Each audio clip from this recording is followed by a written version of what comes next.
Hello everyone. तो आप सभी कैसे हैं? सभी को हरे कृष्णा राधे राधे। तो देखिए, जैसा कि आपको हम प्रैक्टिस सेट करा रहे थे, तो आपकी हिंदी की प्रैक्टिस सेट चल रही थी। यहाँ पर आपके 3 प्रैक्टिस सेट कंप्लीट हो चुके हैं। आज ये जो प्रैक्टिस सेट आपका है, ये चौथा प्रैक्टिस सेट है। तो जो 3 प्रैक्टिस सेट है वो जाके आप सभी वीडियोज़ में देख सकते हैं। इसके पहले हमने करा दिया है। तो चलिए आज हम देखते हैं। और प्रैक्टिस सेट करने से पहले आप एक कॉपी लीजिएगा, वहाँ पर आप नंबरिंग करिएगा। जैसे नंबर है 106, तो 106, 107 इस तरीके से नंबर डाल लीजिएगा। और उसके बाद आप जैसे ही मैं क्वेश्चन पढ़ूंगी, आप भी क्वेश्चन पढ़िएगा और आप अपने नंबर के आगे अपना ऑप्शन दीजिएगा। उसके बाद ऑप्शन अगर आपका गलत होता है, उसके बाद मैं जब उत्तर बताऊंगी, अगर आपका ऑप्शन गलत होता है तो आप गलत लगाएंगे और अगर सही होता है तो आप सही लगाएंगे। तो इस तरीके से आप काउंट कर सकते हैं कि आपने कितने नंबर को गेन किया है। तो चलिए हम देखते हैं। क्वेश्चन नंबर 106 से स्टार्ट है आपका पेडागोजी हिंदी का। और इसका जो भी आपका ये पेडागोजी चल रहा है, इसके बाद जो आपके गद्यांश और पद्यांश है उन्हें मैं बाद में कराऊंगी और उनकी ट्रिक बताऊंगी। मैं ज़्यादा गद्यांश पद्यांश नहीं कराऊंगी, थोड़ा सी कराऊंगी और उसमें ट्रिक बता दूंगी। और उस ट्रिक के हिसाब से आप गद्यांश पद्यांश को आसानी से समय बचाते हुए कर सकते हैं। चलिए क्वेश्चन नंबर 106 हम पढ़ते हैं। क्या है क्वेश्चन? है कि बच्चों की मौखिक भाषा का सतत आकलन करने का सबसे बेहतर तरीका है। ऑप्शन 1 है शब्द पढ़वाना, 2 है प्रश्नों के उत्तर पूछना, 3 है विभिन्न संदर्भों में बातचीत, 4 है सुने हुए को दोहराने के लिए कहना। तो यहाँ बताइएगा आप सभी उत्तर क्या सही होगा।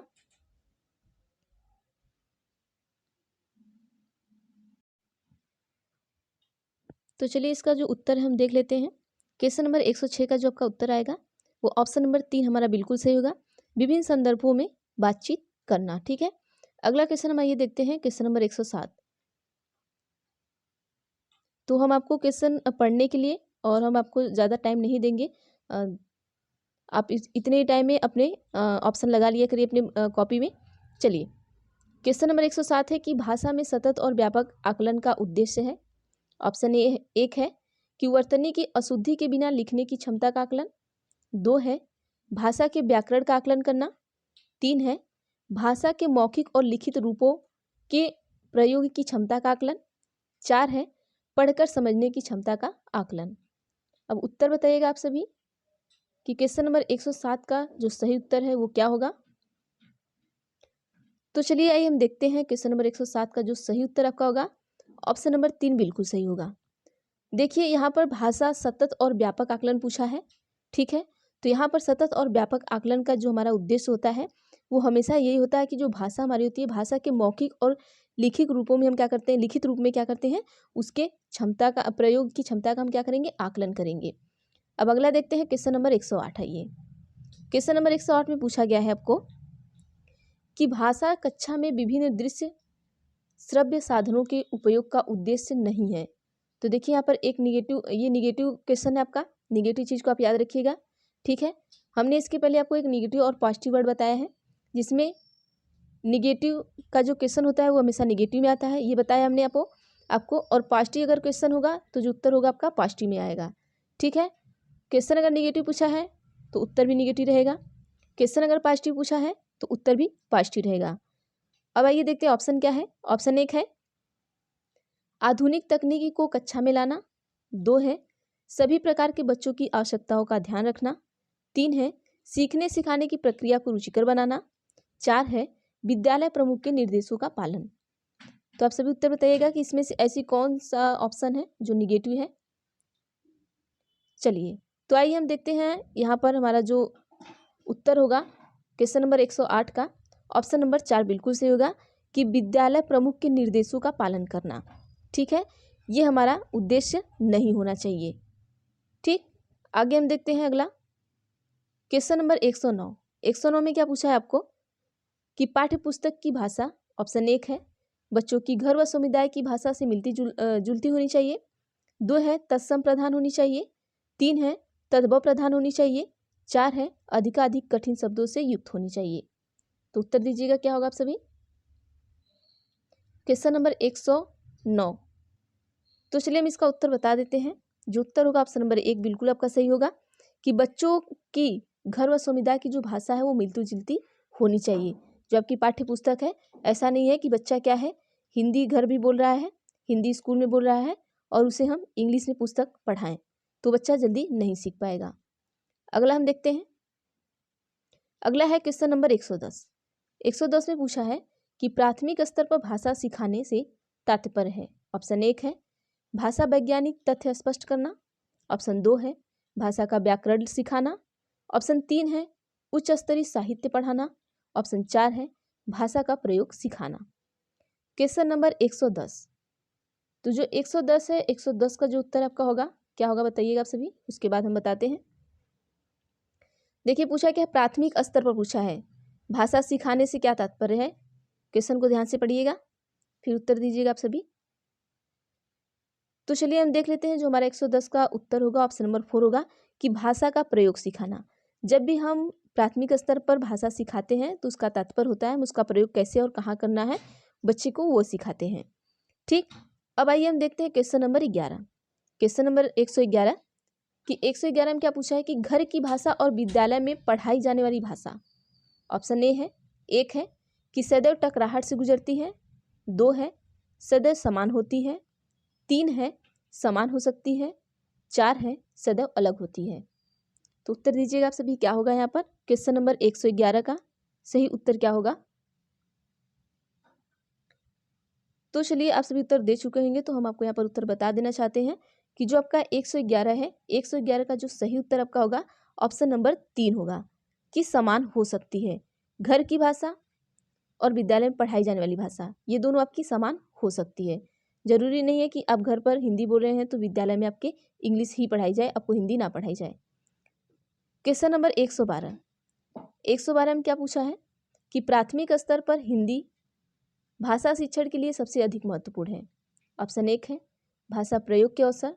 2 है पाठ्यपुस्तक। 3 है उच्च स्तरीय तकनीकी यंत्र।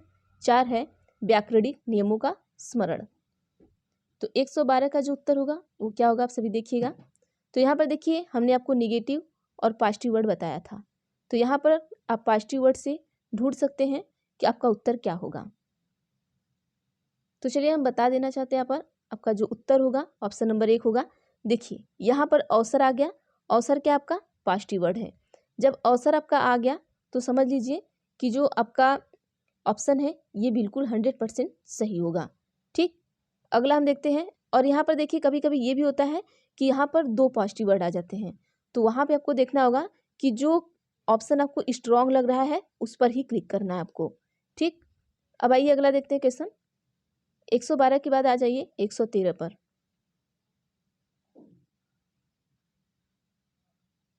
113 में पूछा है कि हिंदी प्रयोग के विविध रूपों को जानने के लिए सर्वाधिक उपयोगी साधन हो सकता है। ऑप्शन 1 है बाल साहित्य का विविध उपयोग। 2 है शिक्षण की विधियों का संपूर्ण ज्ञान। 3 है सुंदर ढंग से छपी पुस्तकें। 4 है उच्च स्तरीय लेखन सामग्री। तो सही उत्तर बताइएगा आप सभी, क्या होगा यहाँ पर।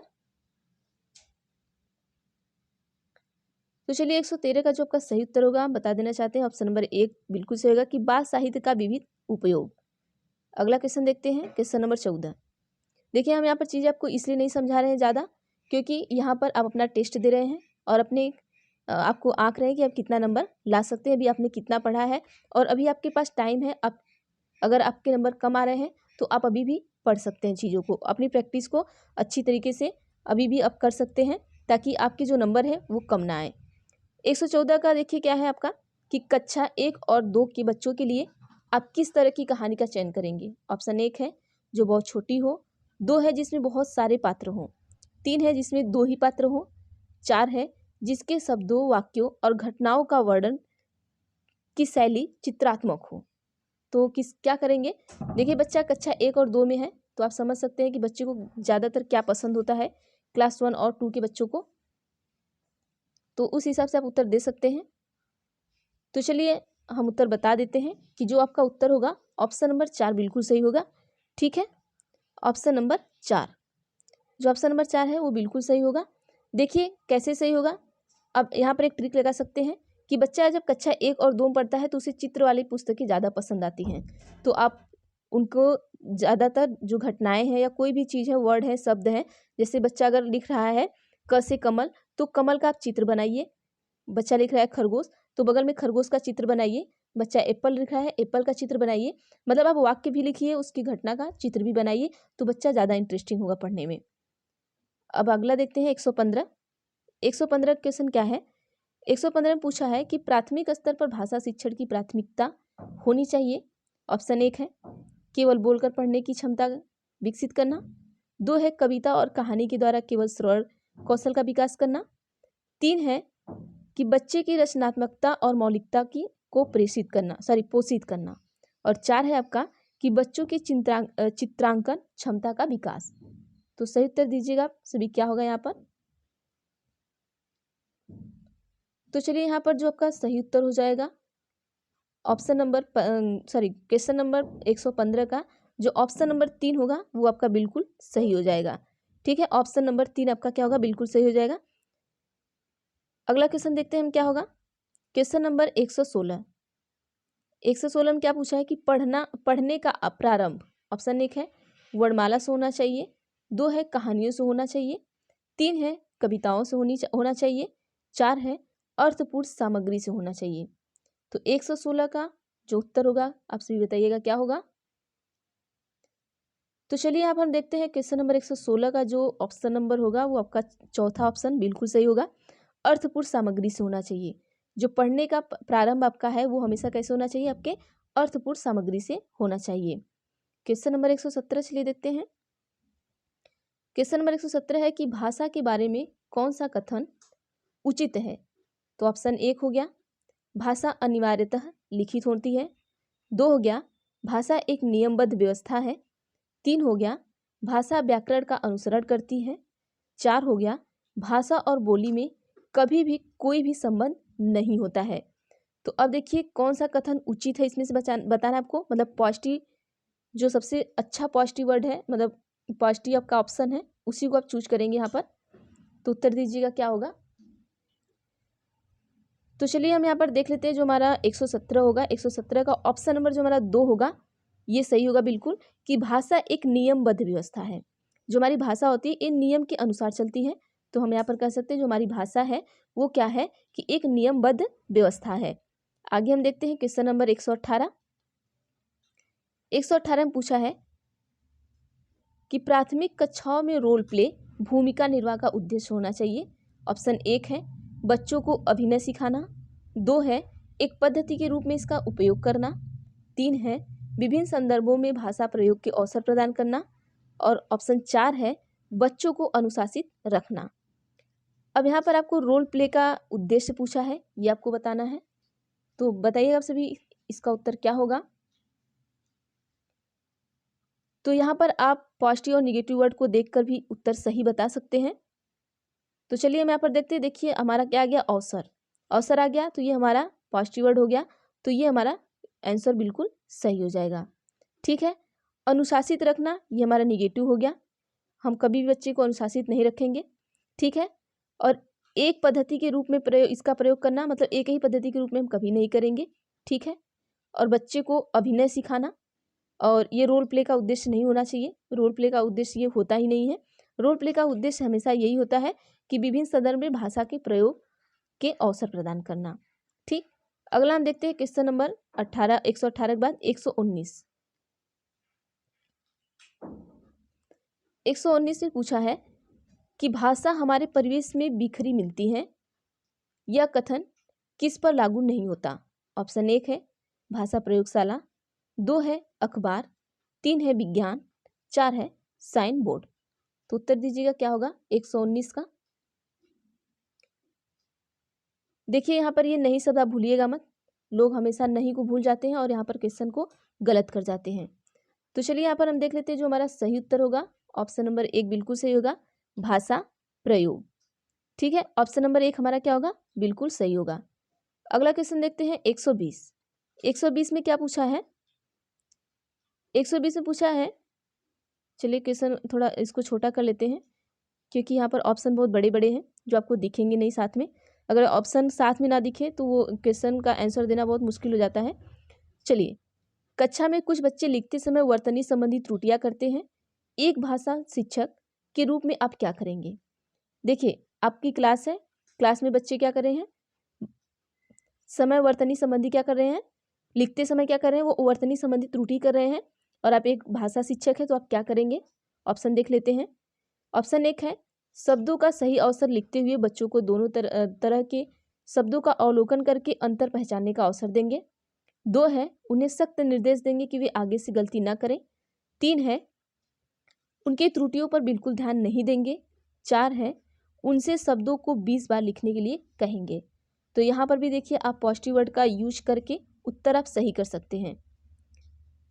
ठीक है, और देखिए अगर आपको पॉजिटिव और निगेटिव वर्ड पढ़ना है तो आप इसके पहले जाइएगा, हमने एक वीडियो बना रखा है वहाँ पर पॉजिटिव और निगेटिव वर्ड का, और उसमें मैंने आपको ट्रिक भी बताया है कि आप आसानी से कैसे 100+ तक आप जा सकते हैं।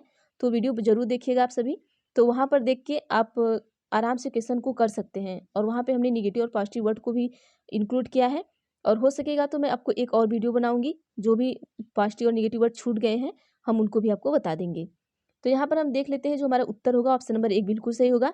अब यहाँ पर हम बता दें आपको, देखिए यहाँ पर पॉजिटिव वर्ड आपका आया है अवसर। अब अवसर आया है तो समझ लीजिए आपका उत्तर बिल्कुल सही है। ठीक है, अब यहाँ पर देखिए 3 आपके निगेटिव होंगे और 1 आपका पॉजिटिव होगा। ठीक है, अब हम कभी भी बच्चे को सख्त निर्देश नहीं देंगे, कभी भी हम ऐसा नहीं करेंगे, और उनकी त्रुटियों पर बिल्कुल ध्यान नहीं देंगे, ये भी गलत है कि हम ध्यान नहीं देंगे। ठीक है, और उन्हें हम बार बार लिखने के लिए 20-50 बार नहीं कहेंगे, ये रट्टा मारना हो जाएगा, तो ये भी आपका क्या हो जाएगा, गलत हो जाएगा। तो चलिए आज के लिए बस इतना ही, बाकी हम अगली वीडियो में देखेंगे। और आप प्लीज़ आप सभी कमेंट करके बताइएगा कि आपके कितने नंबर आए हैं। और आप सभी कमेंट नहीं करते हैं, आप फुल वीडियो देखते हैं लेकिन ना लाइक करते हैं, ना शेयर करते हैं, ना कमेंट करते हैं। तो एक बार आप ज़रूर बताया करिए, अगर आपके 15 में से लगभग 12 नंबर आ रहे हैं तो समझ जाइए कि आपकी जो तैयारी है ठीक ठाक है। अगर 9, 10 या 8 आ रहे हैं तो आप सभी ज़्यादा से ज़्यादा प्रैक्टिस सेट करने की कोशिश करिए, ताकि अभी आपके पास टाइम है और आपकी प्रैक्टिस सेट करने से चीज़ें अच्छी हो जाएंगी। तो चलिए, थैंक यू एवरीवन। अब आगे हम देखेंगे अगली वीडियो में।